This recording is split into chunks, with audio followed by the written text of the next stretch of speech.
What do you think about the intensity from your teammates out there? Was there enough in the game? Did they give enough, do you think? What you mean, your question of my teammates? I can't say. I am the referee, I'm not the coach. It looks good. He likes it. Nigel Owen's arm goes up. And Ireland have stolen the game right at the death.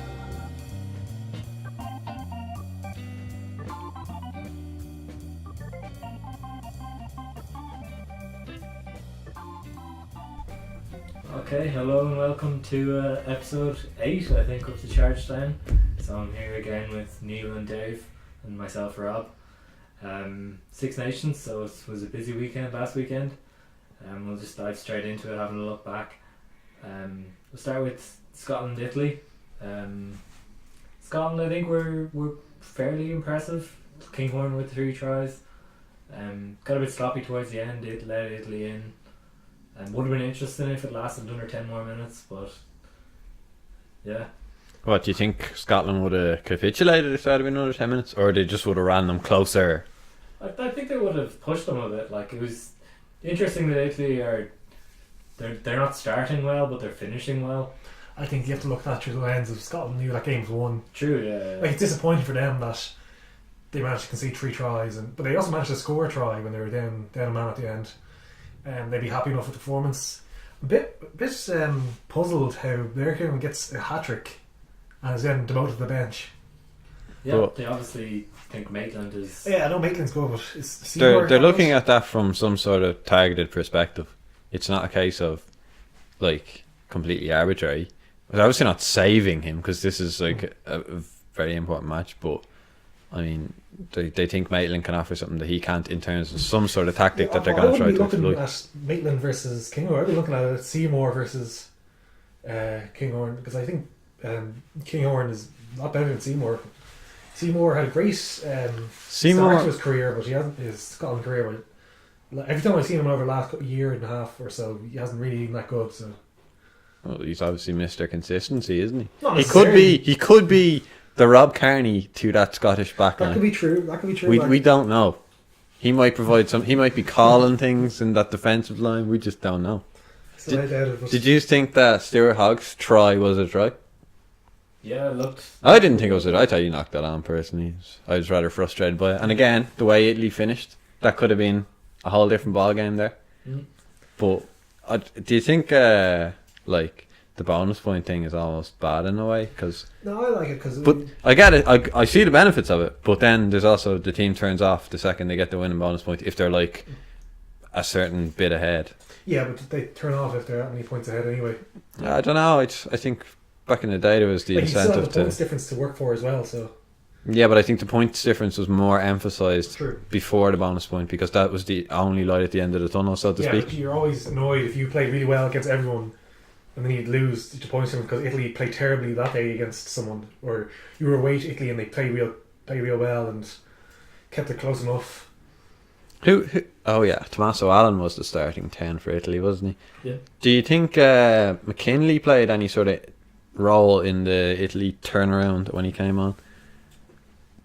Yeah, he came on the first half, or he came on for like 5 Yeah, minutes. So I wouldn't read. didn't And really do much. his first touch of the ball was like straight out in the full, or something terrible. I remember, and I was like, "Oh Jesus Christ!"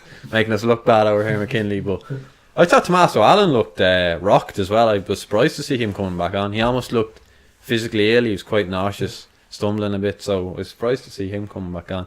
I wonder if these HIA protocols are gameable in a way. They are. I'd say these players are being coached, especially people who are prone to concussion. I wouldn't be surprised if they're like making them do it every morning and every there's evening. There's going to be a lot of pressure both on the players and from the players themselves to do it. But Am I imagining things, or did I hear of some blood test that can detect a concussion? yeah, but you don't want to be taking people's blood during a match. Diabetics prick their fingers all the time, and you just I know, rub it but on that. It detects a protein or something from damaged the brain thing is, cells. The test takes like a few hours. Like, I'm not sure that it does. I thought I heard that it's quite rapid. Get some information and then try to. No, but this is information. This would be a brilliant thing to do. Well, if it's not out there, we need to make this happen. Rob, you've got some sort of college education. Make this happen. You solve the club score in random blood tests.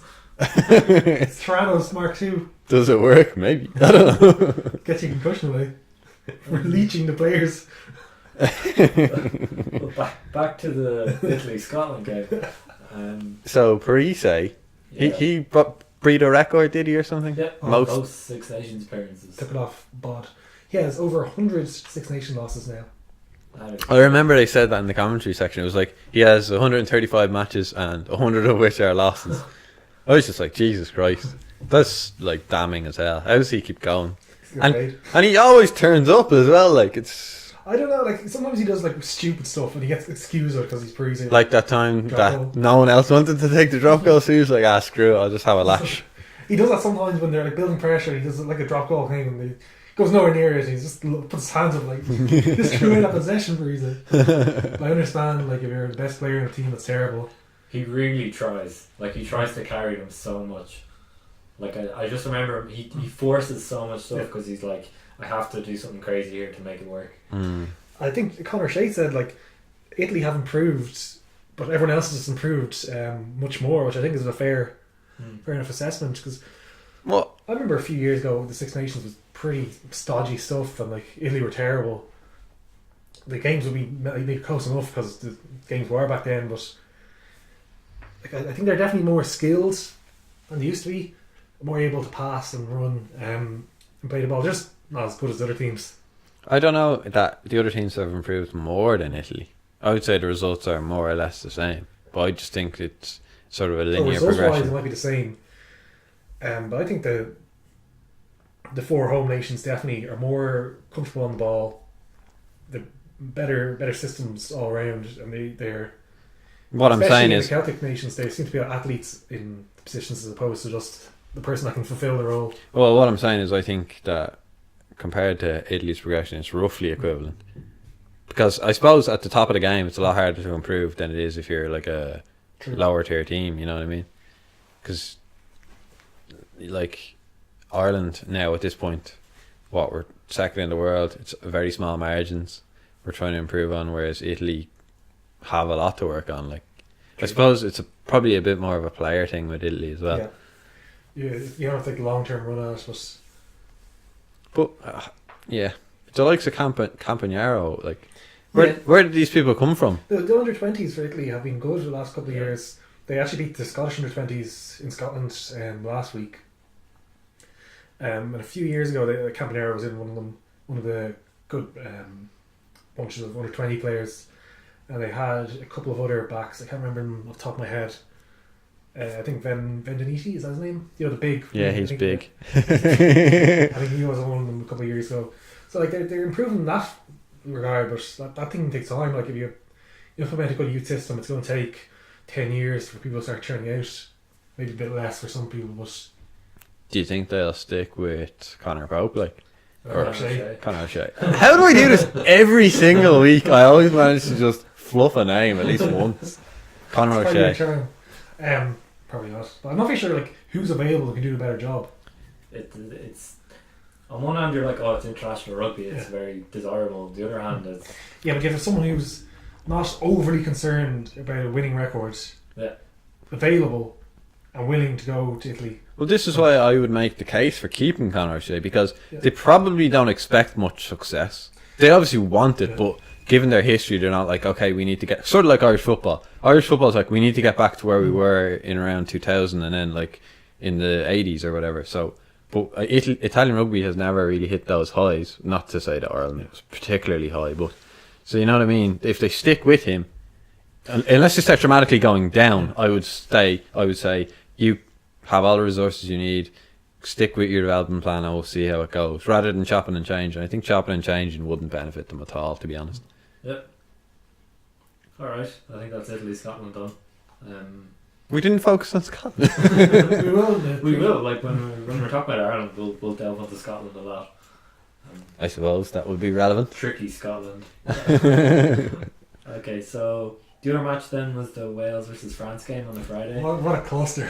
So that was half time 16-0 France, and they somehow managed to throw it away in the second half. Man, that's France in a nutshell. Like Wales were playing pretty poorly Missed a lot of kicks. France missed a few kicks, but they scored tries out of it. And it was just a complete and utter collapse. Like, they're just mentally so weak.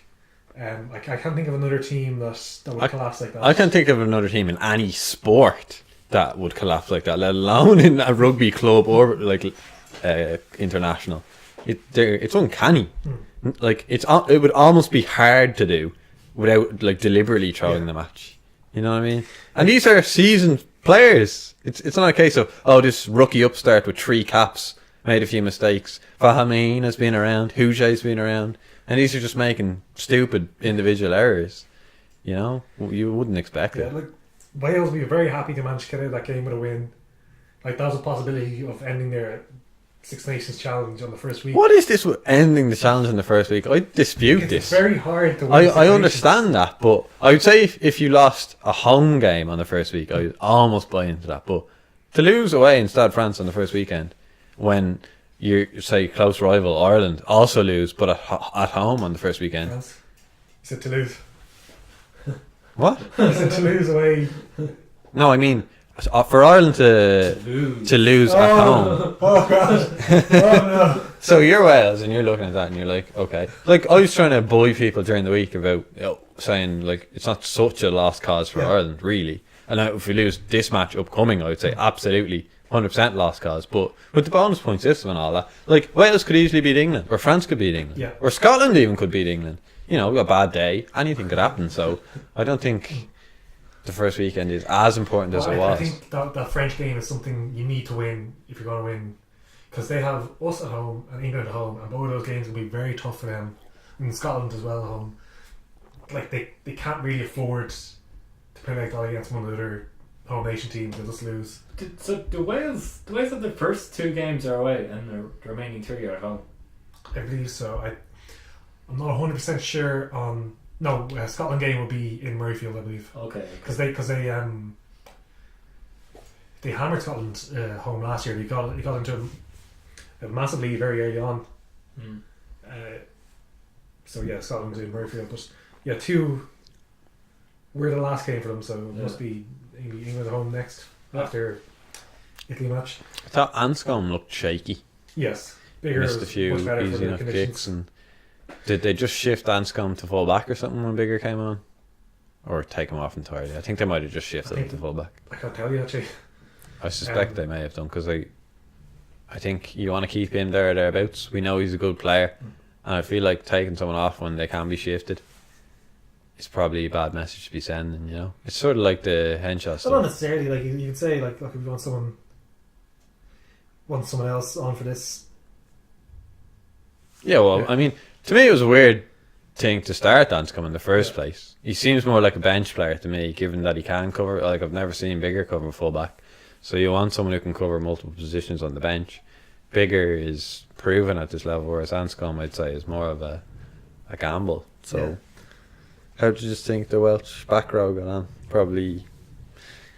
I thought the entire team was very poor for most of that first half.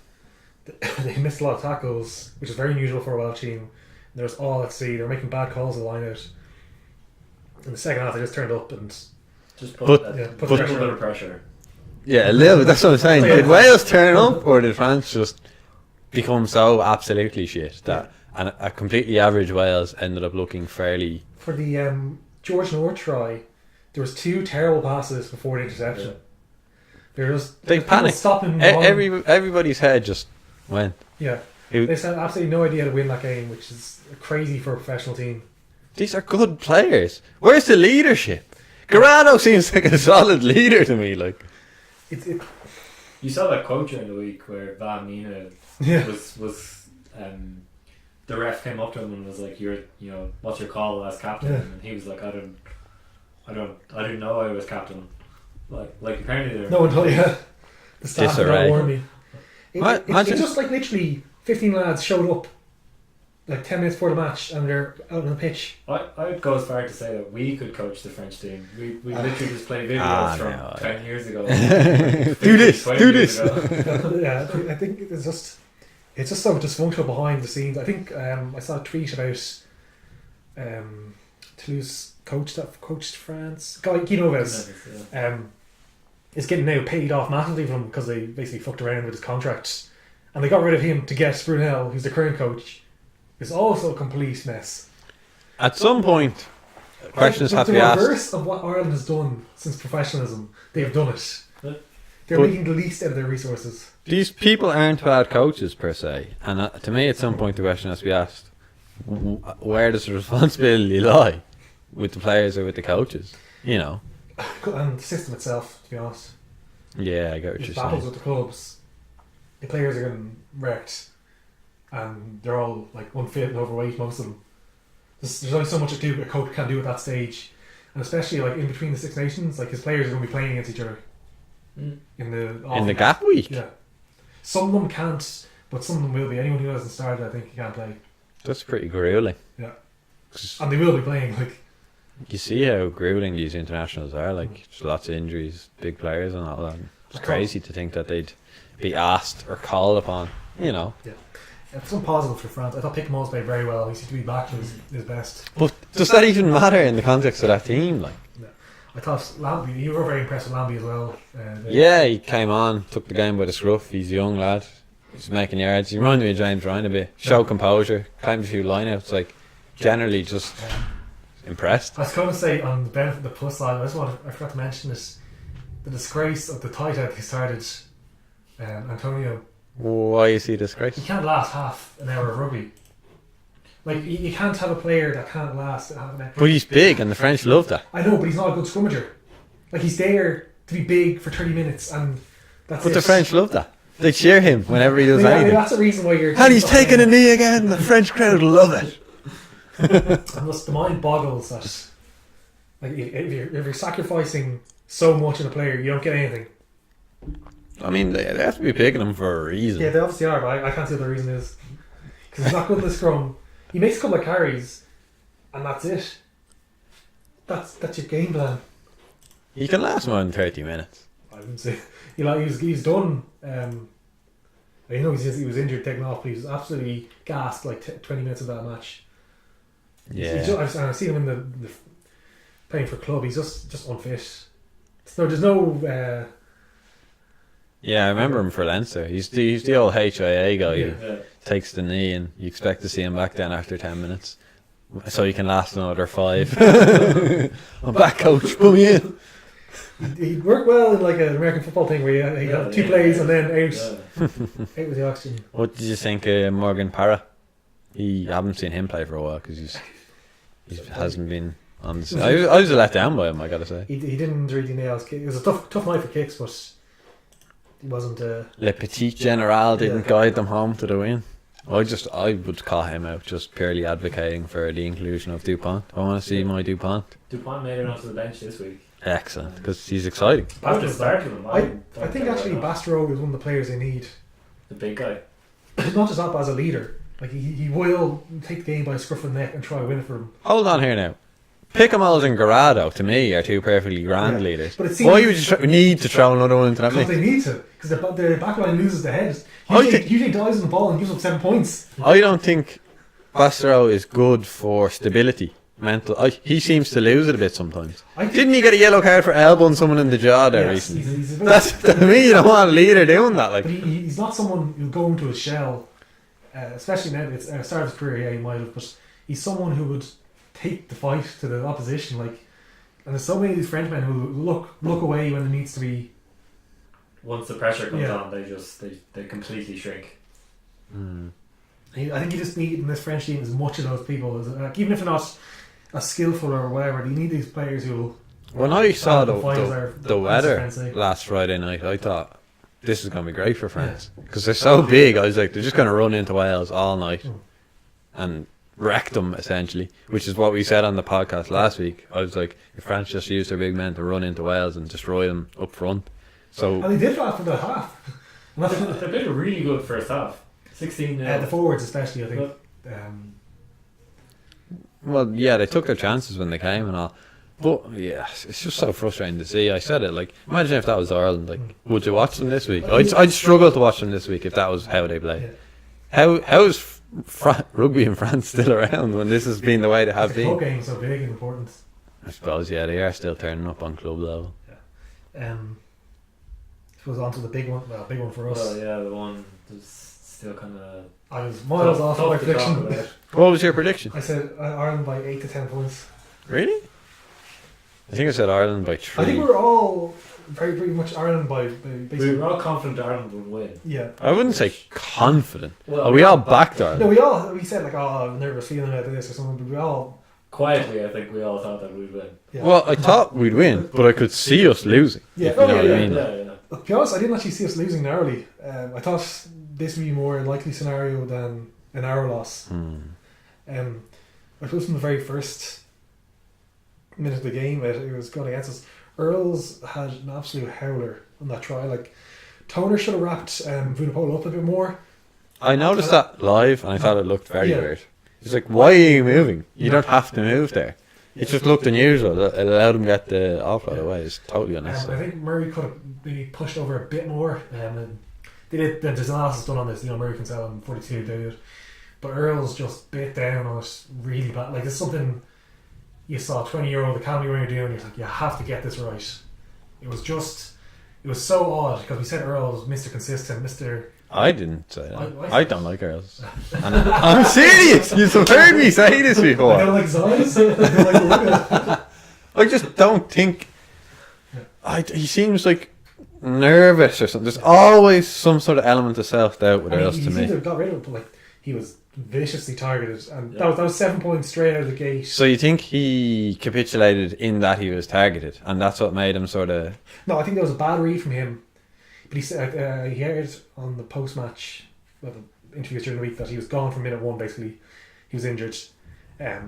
Earls? Yeah, What? I didn't hear that. How was he injured? I saw it. I think he got an interview. Basically, he said, "Oh, it was my fault for the try and stuff." Well, you'd have to come I out think and it say was that. something, But but is he just saying he's injured? no. Why is he playing this week if he's injured? He's playing this week, isn't he? But, This strikes me as lying. No, it's maybe it's just because I don't like Earls, but like if he's coming out and saying, "Oh, it was an injury," no, this he was is why I clearly played injured back. in the match because he kept getting hit. And he's off at half time. Yeah. Well, I thought that was purely because Joe Schmidt is such a stickler that. I'd say there was a bit of No, both. he was. Maybe. They should have taken him off much earlier. Yeah. What was the injury? I'm not very sure what it was. His hip, I think, at the start. I can't tell you, to be honest, Dave. But Because it's not fucking true. even though he was clearly injured during the match, he was hobbling a lot. I seem to recall a Jose Aguirre try where Earls got blasted out of the way, and on the replay you could see him looking up and then putting his head back down and pretending to be injured. Watch the videos, boys. It's out The there. truth is out there. Investigate Keith Earls. I'm serious though. Well, maybe he was actually injured in that instance or concussed. I don't really know. I just remember the try. But yeah, no, if Earls was actually injured, then that does change my complexion on the whole situation a little bit. I understand you play through the pain, and but the decision has to be made for you. If you are injured, you get Your liability, like that's it. Why wasn't CJ Stander taken off then? because he's still playing okay. Oh, well, why wasn't Earls playing okay? Different injuries. Okay. Um, Well, actually, and he was targeted heavily by England in the What? air. but why? That was Because so- they know he's fragile. I Possibly. think. I think it's obvious to everyone, apart from Irish people, that Keith Earls isn't the player that Irish people think he is. I think they looked at him and they actually looked at, like, if you look at their weights, he's actually the smallest player on the pitch. So What about? he's actually lighter than Conor Murray. No, I was going to say Conor Murray. Do you mean lightest Irish player? Yeah. Okay, well then I can't really So- refute that. What about Lamar? Well, he wasn't on the field at the same time as them. I think they would have targeted him. I think they really just were like, They put him in a hard physical time for It him. was mentioned after the match, but he was targeted in the English match last year. Because I remember him making that tap tackle and saving a try. But I don't actually remember him being at fault with it, which he was. There's a reason he had to make the tap tackle was because he got the decision wrong. So maybe England recognised that this is a person they could target. Smartly, rightly so. But I on think. saying that, Robbie Henshaw at fullback was an utter disaster. Yeah. We said, oh, this could work. This could be something going forward. And it just collapsed entirely. Even the stuff that he was, like, he made a few clearing kicks that were just Oh stuffed. Jesus! He was off the left boot and it just went. Oh man! Yeah, And you can that's see it. That's something that it shouldn't matter if you're a fullback or not. If you're to make a clearing kick like that. I understand like he doesn't do it too much because he's normally a centre, but he should be able to make that kick. Is he left-footed? I think he used the foot that he's No, not he kicked comfortable off with. right, I think, into I thought he kicked off left. Quite and, possibly, but and he- it looked weird to me. I was like, why is he kicking off his bad boot? Like, it just didn't make sense. What was the quote that I posted that I saw someone else say?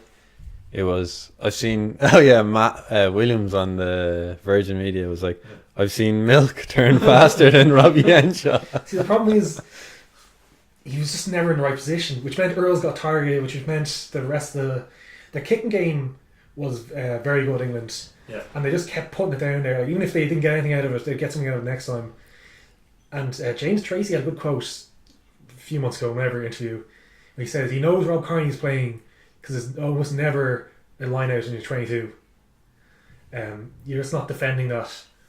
You just clear the ball. So, And like the try which Stockdale got turned on was caused directly by the ball kept going back into getting kicked in our 22. Robbie Henshaw failing to clear, and Robbie Henshaw failing to sweep over. It's not really a slight against him. It's more against Joe Smith for pulling the fullback. well, I think you have to absolutely look at why Joe Schmidt was putting in a fullback, and it's absolutely, to me, with an eye to the World Cup. And if you were in that position, and if I was in that position, I think you'd be sort of doing the same thing. Maybe the England match, first match of the Six Nations, isn't the time to be putting out those feelers. But we all agreed that Rob Kearney had a bad match the week before for True. Leinster, and Robbie Henshaw has played in that position before. But in So- retrospect, because the coach always knows better than us because he's a professional coach and because he sees them in training. But it was so bad. It was. But what I don't understand is, you've always said that Robbie Henshaw thinks he's faster than he is, which I don't dispute. But to me, when he was running back for some of them kicks, not on his turn, but when he was actually running back to get the ball, he looked sluggishly slow, like really abnormally slow. Like you're thinking, is this person an athlete? And I don't understand why. It was like he was a good 10 metres away from the ball or whatever, and if he was close to you, you might say, okay, he's expecting a weird bounce maybe, so he's slowing down a bit. But the bloody English players are catching up to him. Like, I was like, run faster, you bastard. I heard some talk trying not justify, but analyze the selection of them, saying, well, our back row is quite light, so you wanted to put Robbie Henshaw for that reason because he can carry. We didn't really use him or really Aki for that matter to carry hard. And I think if you are going to put him at fullback now for your World Cup campaign, you play him this week. You play him every game in Six Nations, and you tell Leinster you play him in the big games. You can't after last year. Like, that's... I mean, you accept that you'll... If he made one or two errors, Yeah. but he just looked like a fish out of water to me. So Because he hasn't played fullback. Are we saying that's the end of the Robbie Henshaw at fullback, or could it make a I think return if to the you- warm-up games? It's just too risky to do that. You need...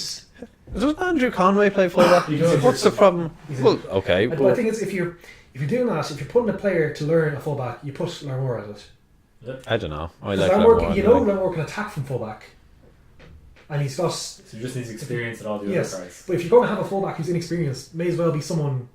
who's got the extra ability as well. Yeah, like Henshaw is a good international centre. He's a bit blunt at that, and it's not the best use of his resources, but he can play centre. Here's my theory about what went wrong in the match, okay? Other shit. Yeah. No, can we all agree that, like, say if you have a talismanic player, right, who always leads from the front, is physical, gives 110%, players around them see that, and they want to give more, they naturally give more, or whatever. Like, that's sort of sports psychology, really, then and there, so you can't refute it. Well, I think what happened was, obviously there's multiple different factors, like Henshaw fullback was one of them, but I think CJ getting injured early on, I mean, base human psychology, you're going to have a bit of self-preservation there. He wasn't throwing himself around with the usual vigour that he would be, carrying hard, tackling hard, like, just putting his body on the line. He took a hit, was obviously in pain, so if you had a smashed face, you're not going to be sticking your head in. You know, you're not an absolute brain dead individual. You're going to be holding yourself back a bit. To me, maybe that kind of bled into the team a bit. I think, well, it's not so much the fact that he got hurt, it's the fact that England were so good defensively. that they were killing us in tackling. They made 37. I think it was 40. It was 37 last time I saw the stat. Yeah. Dominant tackles, which is I haven't But tracked dominant tackles. Let's just say that That's incredible numbers. CJ Standard sets the standard. I love saying that. Oh, God. And that physicality bleeds into other players by being out there and associating themselves with this mammoth of a man. Like, if that's not there and you're used to it being there, you're used to that energy, that baseline of power, and he pulls back, that could bleed into the team a bit, I would think. I see what you're saying. And then your other guy, Ryan, as well, James Ryan, he'd be laying down some sort of standard. But everyone was getting driven back. Yeah, England were exceptional. They missed a ton of tackles. If he showed me the tackle stat, I have my stats here. and if he showed me the penalty stat, and he said, Neil, what happened in this game? I say Ireland beat England by 10, 12, 15 points. Statistically, we won. Yeah. But, Games aren't played on paper. England just completely took us apart, and our advantage in the set piece never materialised. I think once the Toje was off and they used their second row sub, and the game was, they were ahead. They're still ahead at the time. They're always ahead at the time. We should have just kicked the hell out of it. Here's the stats, boys, right?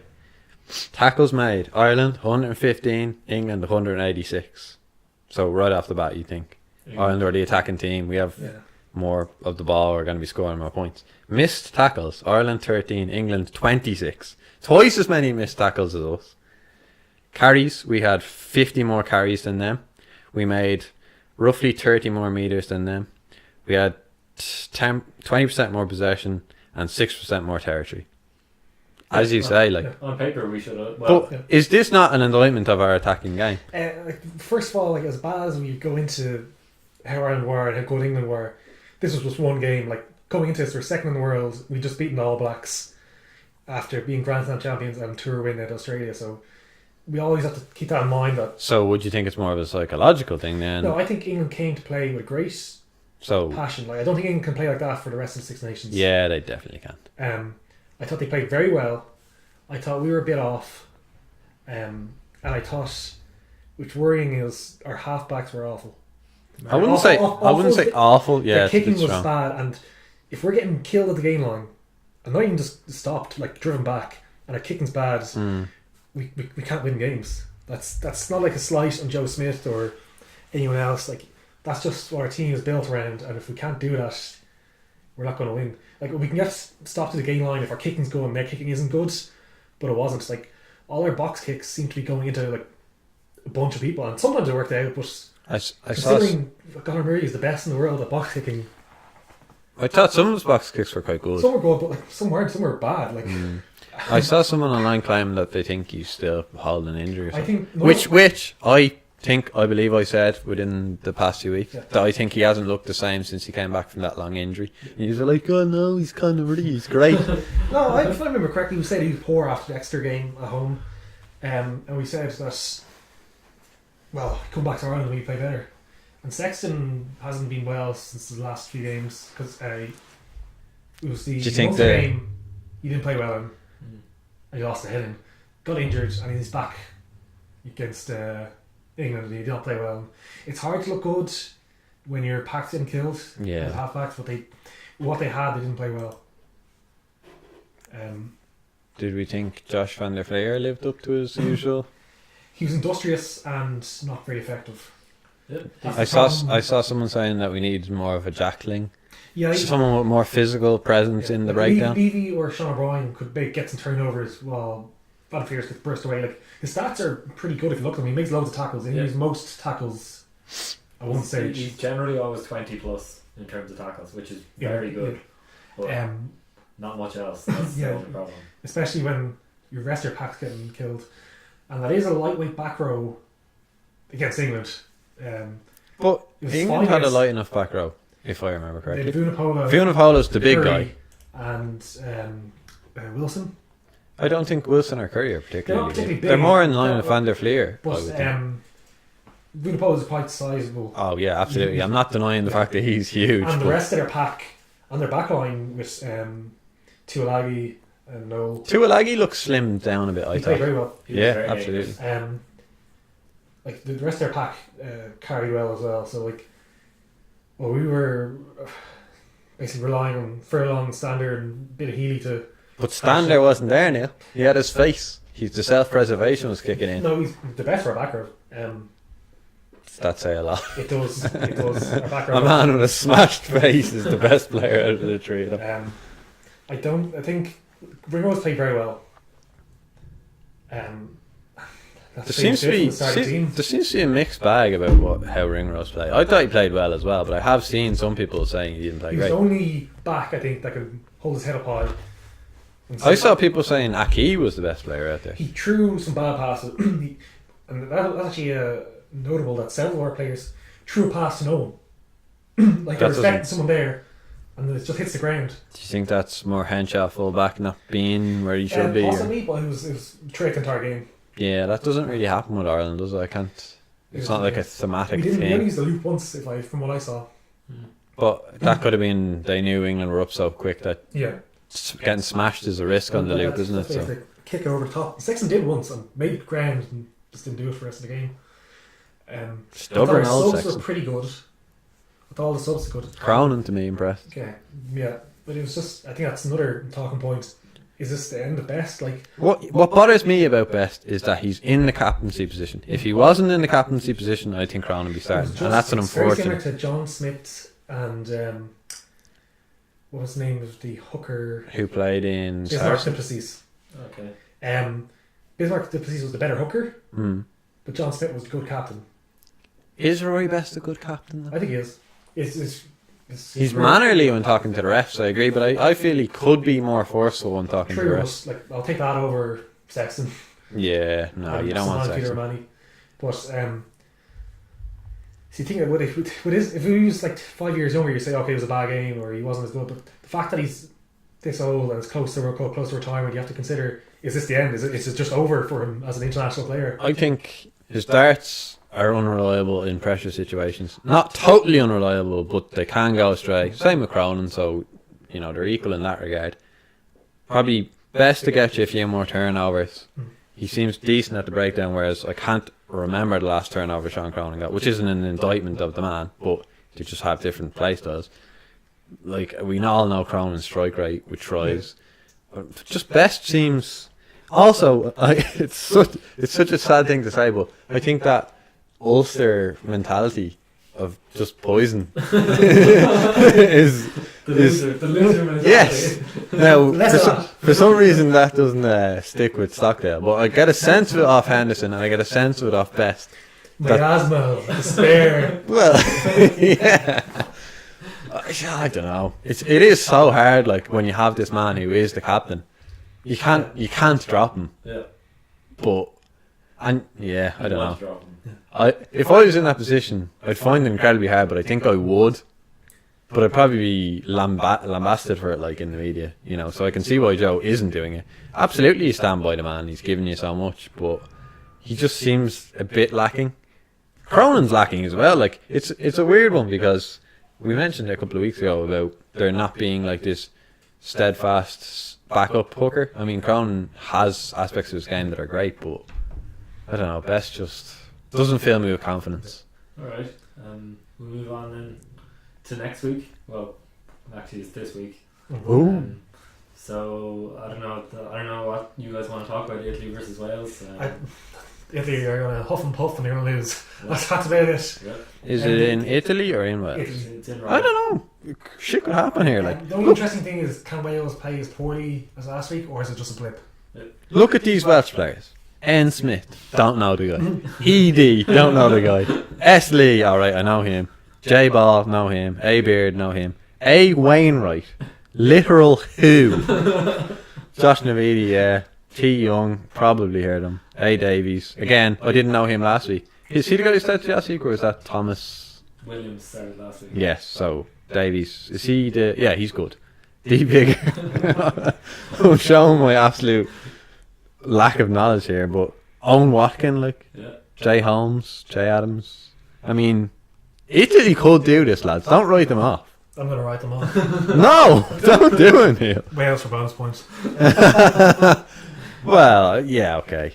But I just want to watch the match with a slight bit of hope that there might be an upset on the cards. And that's not coming from a place of disliking Wales, Ratton. It's coming from a place of liking Italy and wanting Italy to be good. I think the real decider here will be the fact that Campagnaro is playing at centre and not on the wing.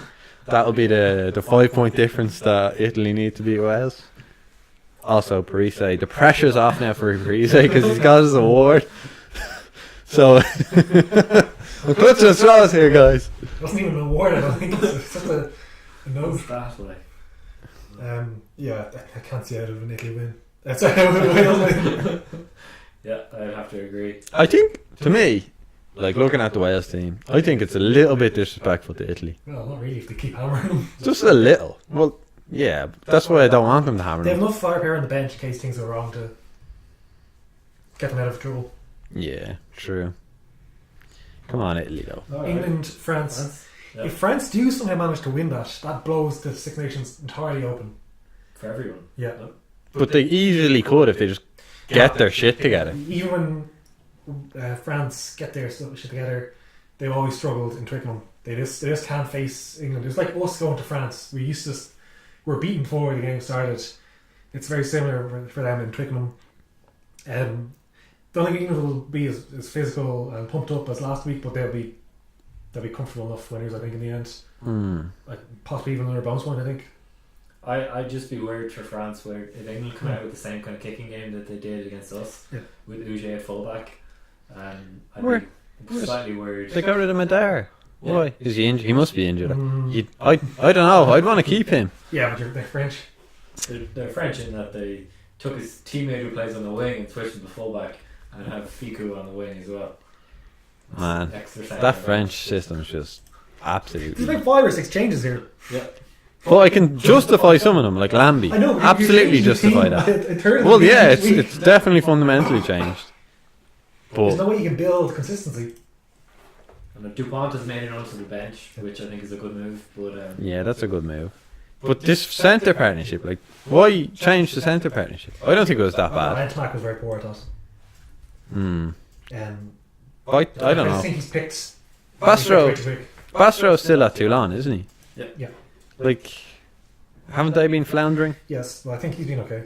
From what the games, no, actually, he's played some games for him in Europe. And this is the man who supposedly is coming in to stabilise this France team, to provide the leadership. I like him. And you can't even do it at his club team. Like, he's one of the old heads down there at Toulon, and they're floundering with him at the helm. This anti-Bastro no, he's all right. He's all right. But just for you to say they're bringing him in for leadership, Yeah. maybe seniority, you could say, yeah, but I don't think he's a leader because I don't think he has the stability and the consistency of character. I just think he's lost it too many times.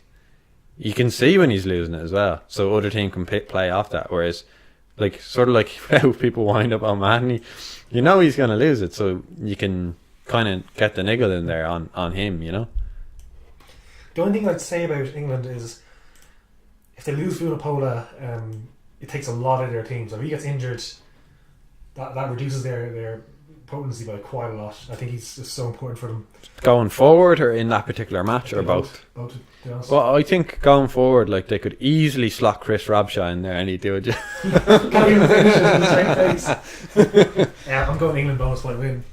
yeah, I really looking at the teams and looking at that England team and what they did last week, and they're looking fairly settled.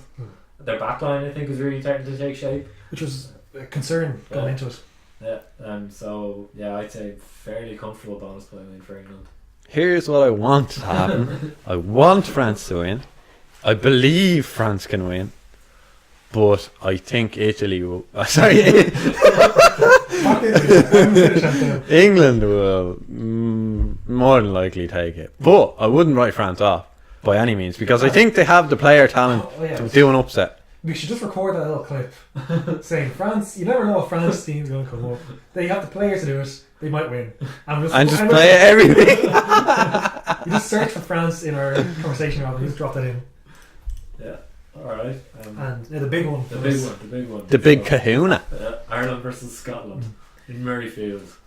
Who are these Scottish players? They are missing a chunk of players as well as we. I saw the meme, you know, where the man's walking down the street and his girlfriend's looking at him. He's looking over another guy. It was like he was looking at he was a Scotland fan. He was looking at the Irish injuries list, and then the girl was like the Scottish injuries list. I think they have something like 30 injured players. Oh, no, it's not that high. I think it. I saw a stat. There's no way Scotland have 30 injured players. Maybe 30 people who've been capped who are around. Not necessarily starters or people who would make it to the bench, but people who could conceivably play. Possibly, I'll give you that, but It's a lot. It's probably mid-20s, I think, if I'm remembering correctly.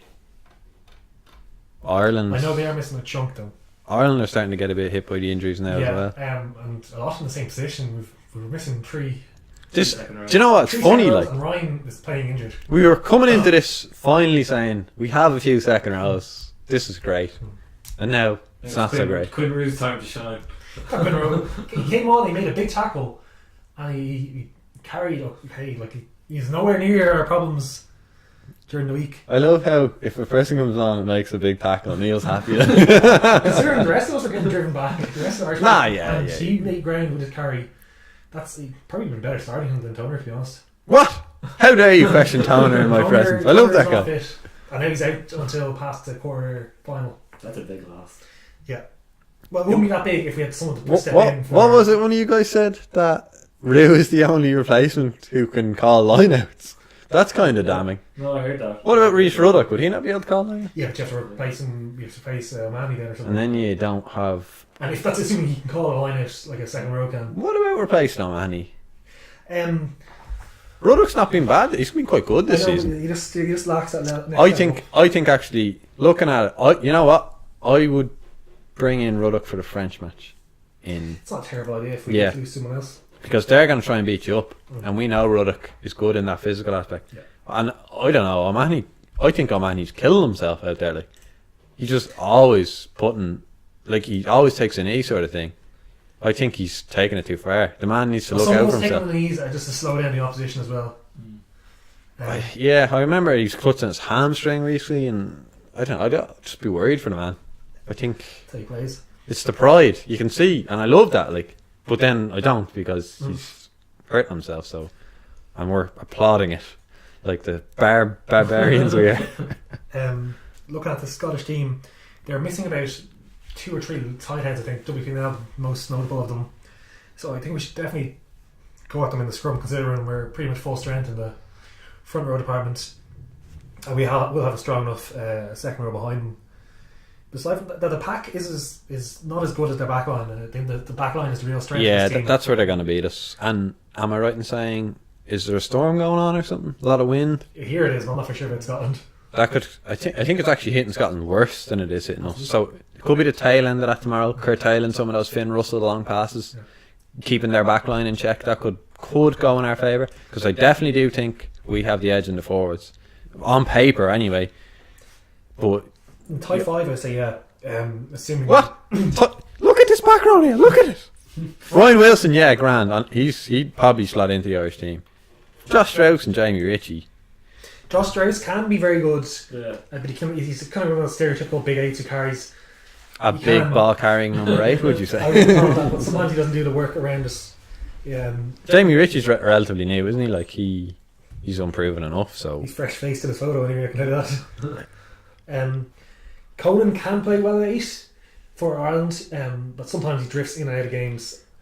To me, this is the perfect game for Conan because Scotland aren't massive. Conan's not massive. I feel like this is going to be sort of Irish 8, like he's bigger and he's close to standard. This is why I understand why they brought in O'Brien, because they are going to try and beat them up. But again, using that logic, I think, okay, let's say it was a really nice day, which it's not going to be, but if it was, I would be starting Van der Fleer and Conan, because I think you'd want those. Don't worry, Van der Fleer will come in because Sean O'Brien won't make the starting. Have a bit of belief, lads. I'll just look back in the last 5 or 6 years. Yeah, history does not bode well for O'Brien's injuries. But I think you bring in Sean O'Brien because he's purely better than Van der Fleer, and he's fit now. To touch more on the Kinghorn thing. Yeah, what's your guys' opinion on that? With he should be. He's better than Seymour. Yeah. To me, it's madness. Scored a hat-trick last week, and it's against Italy, so you have to take that with a pinch of salt against a beaten Italy team, but he just seems much better. Like, I understand you bring Maitland in because he's just one of those all-round back three players that makes everyone looks better around him. But I just don't see Seymour being better than him, and obviously keep Hogg at fullback. Do you think he's just purely valuing experience? Nothing more. He's saying maybe it's just rotation. Maybe he thinks he's not good on the right wing comparatively. Maybe he's slightly injured. It's hard to say. Like, I just think it's a bad decision from the. I would say if it was me, it seems like a purely experienced thing, because like they do have a few fairly rookie players looking at the team, so you want as many experienced players in the positions they can be. So maybe that's they've concern defensively. Could be. Yeah, their centre partnership is quite good, and Finn Russell can win or lose a game. Yeah, I love watching him because he's very exciting. entertaining. But he will throw a long pass that will cause a try one end. But this is why I think this tail end of the storm could be beneficial for us. If Finn Russell's getting thrown off with these long passes, that win he could. might not make them though. Well, we can cross our fingers and hope that old Stocky's on the end of them. And for the Irish centres, Farrell's back in. Yep. Second Six Nations start. Yep. Tore it up in his first one last year and was got injured. Has he played in the Irish team aside from that? I don't think so. No, I don't think he was on the summer tour. And So it's only his second cap then. no, I think he played in November beforehand. Yeah. Would you say Aki is a more distributing centre or a more crash ball? He's more crash ball, but he's adding distributing to his game. Well, actually, yeah, I keep on going on about this storm, but maybe that's maybe that's what you want on that day is two crash ball I think centres. we need to. And what about Maybe Earls getting picked again? I'm not too worried about Earls. But you want your crash balls. You want your Adam Burns out there.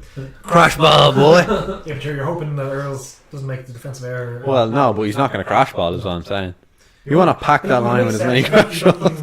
He can work his feet well before contact and kind of come back in to give some more stability and just being in the right spot. This is a tough one to call.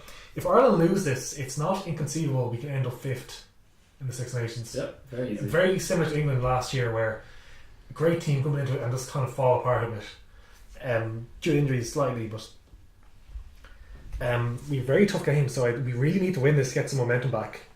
I think if we do win this, we'll probably end up like third or maybe even second. But what about looking at the wider picture here of if we have a catastrophic Six Nations, it could bode well for the World Cup because we'll be absolutely not expected to do anything, which historically, as we know, Ireland like.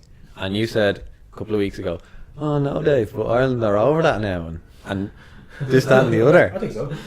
Well, on the basis of last week, I think a part of that general malaise was related to the fact that maybe on some level the lads thought, yeah, we're better than these.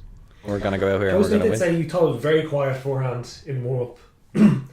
I think could be anything. Maybe it was overconfidence, maybe it was underconfidence, maybe it was their favourite side got some, maybe just didn't respect England enough. It's hard to say. It could be a mix of everything. I would rather an awful Six Nations right now than an average one going into the World Cup.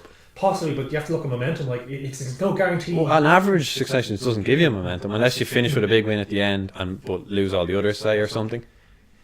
Well, obviously I don't want us to lose. Like, I don't want us to lose all the matches.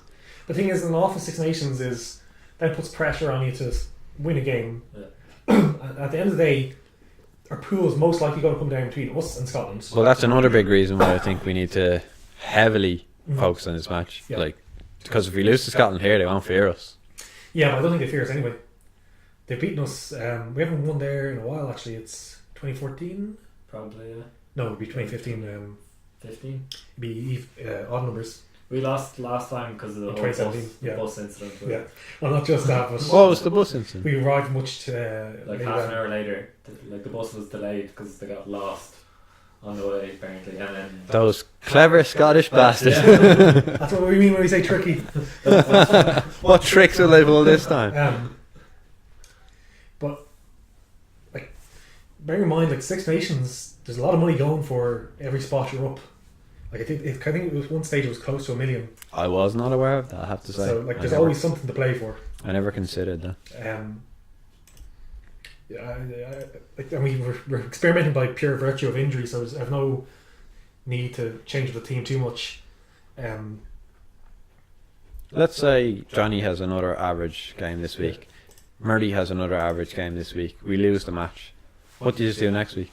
Against Italy. You cut the two. I think you would rotate a bit against Italy. Anyway. Yeah, that's natural. But against the next one, then would you? No, I think think you about- try and win as many games as possible. Like it's the Six Nations. It's not time for messing around. It's essentially it. Like we've blooded players. If the Six Nations campaign keeps getting worse and worse for Ireland, You try to at win. some point you have to start messing around. No, like because it'll be over then. It's only only 4 If more it's games. already over, I don't know, man. I just like if it was a 16-game season, you could say okay, look, time yeah, to build on for alright, next. yeah. But you just try and win as many games as possible, Mm. and that's about it. Like it's. All right. What's your final prediction? I really know about it. It's like the idea is we try to beat them up, but I think if we manage to overwhelm them up front and our set piece remains solid, I think we will win. But I think they'll also have just too much for it. I think they'll win by maybe 5 points. Scotland. Yeah. Yeah. I think if they're ahead of half time, they'll win. That was a little stat that we've only come back once, I think, in Joe Smith's reign. But, Really? Yeah. We Okay, generally always. that makes me a bit more doubtful. Oh, we because we score a lot of our points around half time. I think we've only been one game where we've been more than 1 point down at half time. We've won the last 20 or something. I'm going to say bonus point win for Ireland because I'm an optimist. Well, these days I don't think that means like, we hammer them. No. I think like because bonus point win is almost as likely as a win because just the way teams score so much. All right, I'm going to say heavy bonus point win. no, just a standard bonus That's point an win. aside. Which Scotland could conceivably beat us, obviously. Yeah. But I'm going to say bonus point win for Ireland with a losing bonus point to Scotland. It's going to be a thriller. Well, hopefully, yeah.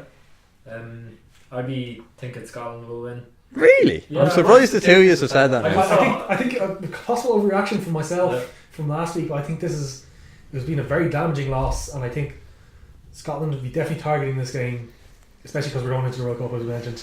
I think a few of the injuries have taken the wind out of our sails a bit. But Well, the virtue of it being a damaging loss, I think, then stands to the character of the boys if they bounce back, Yeah. or if they don't. You know, questions have to be asked. Then the hard questions. Yeah. So you think Scotland will win as well, Rob? Yeah, I just saw highlights of Scotland versus England last year in Merryfield, and I just came across it being very when they're in Merryfield, the place gets rocking. It's going to be quite difficult to beat. I'm going to stand by my prediction, regardless. Boys in green. Yeah,